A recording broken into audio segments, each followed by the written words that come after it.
야이로의 12살 난 외동딸입니다. 사건의 출발은 이러합니다. 41절 42절을 제가 다시 읽습니다. 회당장인 야이로라 하는 사람이 와서 예수의 발 아래에 엎드려 자기 집에 오시기를 간구하니 이는 자기에게 12살 된 외딸이 있어 죽어감이러라.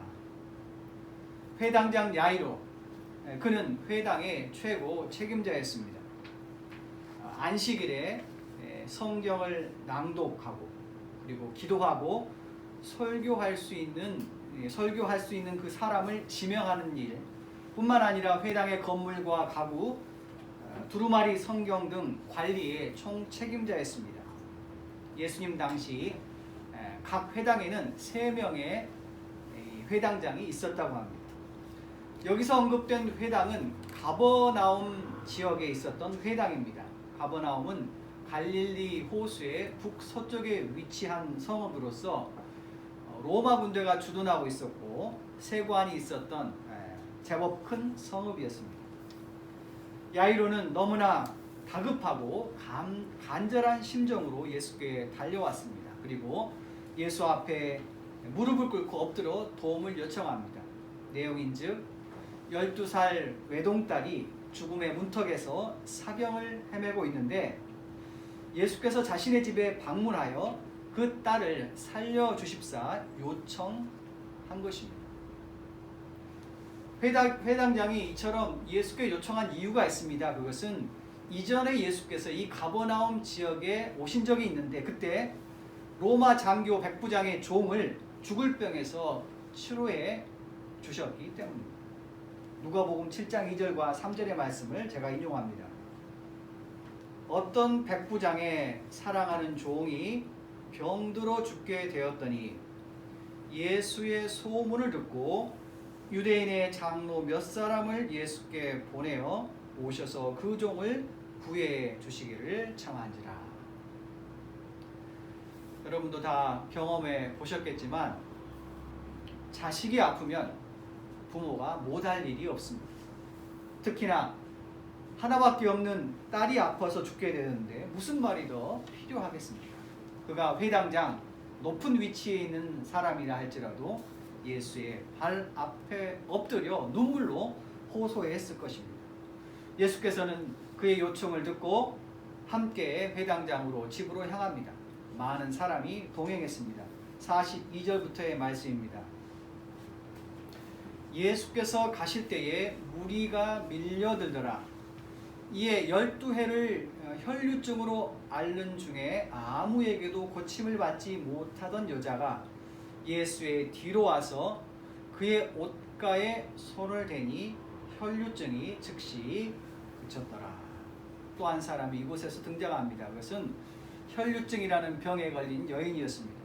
이것은 부인병으로서 그 당시 예수님 당시에는 불치병이었고 특별히 레위기라고 하는 구약 성서에서는 문둥병과 이 혈류증, 이 병에 걸린 사람을 부정한 사람, 더러운 사람으로 규정하고 있습니다. 이러한 사회적인, 종교적인 따돌림이 이 여인의 마음을 더 힘들게 했을 것입니다. 이 마가복음의 기자는 더 구체적으로 이 12년 동안 혈류증을 앓았던 여인의 모습을 더 구체적으로 이렇게 서술하고 있습니다. 12해를 혈류증으로 앓아온 한 여자가 있어 많은 의사에게 많은 괴로움을 받았고 가진 것도 다 허비하였으되 아무 효험이 없고 도리어 더 중하였던 차에 예수의 소문을 듣고 무리 가운데 끼어 뒤로 와서 그의 옷에 손을 대니 이는 내가 그의 옷에만 손을 대어도 구원을 받으리라 생각함일러라. 이에 그의 혈류 근원이 곧 마름에 병이 나온 줄을 몸에 깨달으니라. 이 여인은 자신의 병을 고치기 위해 여러 의사를 만나서 진료받고 치료를 받았습니다. 병원비로 자신의 모든 재산을 지출했습니다. 그것이 문제가 아니라 더 문제는 이 병세에 차도가 없었다는 것입니다. 오히려 혈류증의 증상이 더 심해졌습니다. 그리고 요즘 말로 메디컬 푸어가 됐습니다. 과도한 의료비 지출로 인하여 경제적인 빈곤을 겪었고 심리적인 불안과 사회적인 따돌림이 그녀를 이제 막바지로 밀어 넣었던 것입니다. 가버나움에 로마의 백부장이 예수의 소문을 들었던 것처럼 이 혈류증 여인도 예수의 소문을 접하게 되었습니다. 신락 같은 희망이 그 여인의 마음에 빛을 비추어 주었습니다. 여인은 그 빛을 따라서 이곳 가버나움까지 왔던 것입니다. 하지만 그는 혈류증 때문에 부정한 자라고 하는 종교적인 판결 때문에 자신의 상태를 숨기고 예수를 따르는 무리 틈바구니에서 자기의 믿음을 실행에 옮겼습니다. 이 여인의 믿음은 무엇입니까? 그것은 예수의 옷에만 손을 대어도 내가 구원을 받을 것이다 라는 믿음입니다. 여러분의 믿음은 무엇입니까? 믿음이라고 하는 것이 도대체 무엇입니까? 그것은 나의 문제, 내가 해결할 수 없는 그 문제, 그것이 병이 됐든 인간관계가 됐든 돈의 문제가 됐든 마음의 문제이든 그 문제의 해결을 예수께 맡기고 예수께서 그것을 해결해 주실 것이라는 확신이 바로 믿음입니다. 이 혈류증 여인은 비록 사람들과 예수 앞에 떳떳하게 나가서 요청하지는 못했습니다. 하지만 자기가 할 수 있는 최선, 그것은 사람들 속에서 자신을 숨기면서 예수의 뒤에 다가가서 그의 옷자락을 만지기만 해도 자신의 병이 나을 것이라고 생각했던 것입니다. 예수께서는 이 여인을 위로하고 축복하십니다. 48절입니다. 딸아, 내 믿음이 너를 구원하였으니 평안히 가라. 이 여인과 예수가 대화하는 도중에 회당장의 외동딸에게 더 큰 일이 발생했습니다. 본문 49절 50절의 말씀을 제가 다시 한번 읽겠습니다. 아직 말씀하실 때에 회당장의 집에서 사람이 와서 말하되 당신의 딸이 죽었나이다. 선생님을 더 괴롭게 하지 마소서 하거늘 예수께서 들으시고 이르시되 두려워하지 말고 믿기만 하라. 그리하면 딸이 구원을 얻으리라. 우리가 알듯이 사람의 출생과 더불어서 사람의 죽음은 우리 손에 달려있지 않습니다. 조물주 하늘의 뜻에 달려있습니다. 내 마음대로 태어나지 못하고 내 마음대로 죽지 못합니다. 이 회당장 야이로의 12살 난 딸이 사망에 이르렀다는 소식을 접하게 됩니다. 그러나 예수께서는 담대하게 하늘의 뜻을 밝힙니다.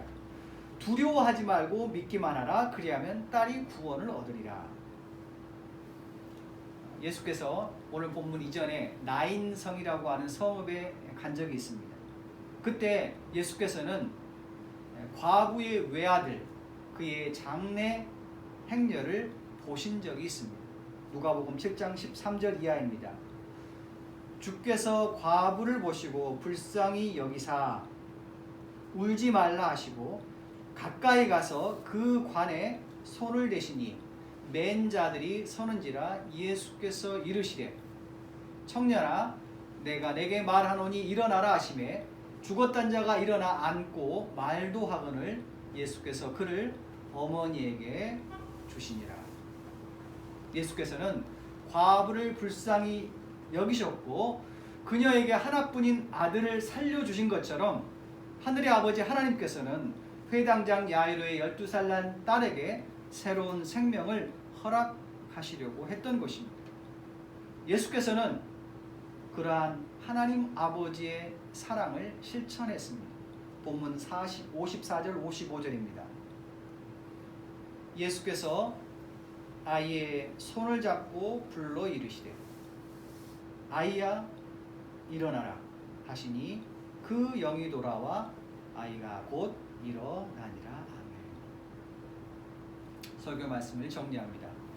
수도자 안셀름 그리는 성서에 나타난 예수의 기적, 그 근원이 무엇인가 우리에게 이렇게 말하고 있습니다. 예수께서는 병자에게 측은한 마음을 드러내 보이십니다. 이는 그리스 말로 스플랑크디스테이스라고 하는데 직역하면 예수의 내장이 요동치다라는 뜻이 됩니다. 여기서 내장은 상처 입은 감정의 자리를 의미합니다. 예수께서는 병자를 외적으로 다루지 않습니다. 병자가 자기 자신의 안에 들어오도록 초대하십니다. 예수께서는 병자와 함께 고통을 느끼십니다. 그분은 우리와 함께 느끼십니다. 그분은 나 때문에 상처를 입으셨습니다. 예수의 상처 안에서, 예수의 상처를 통해서 우리 각자의 상처가 치료될 수 있습니다.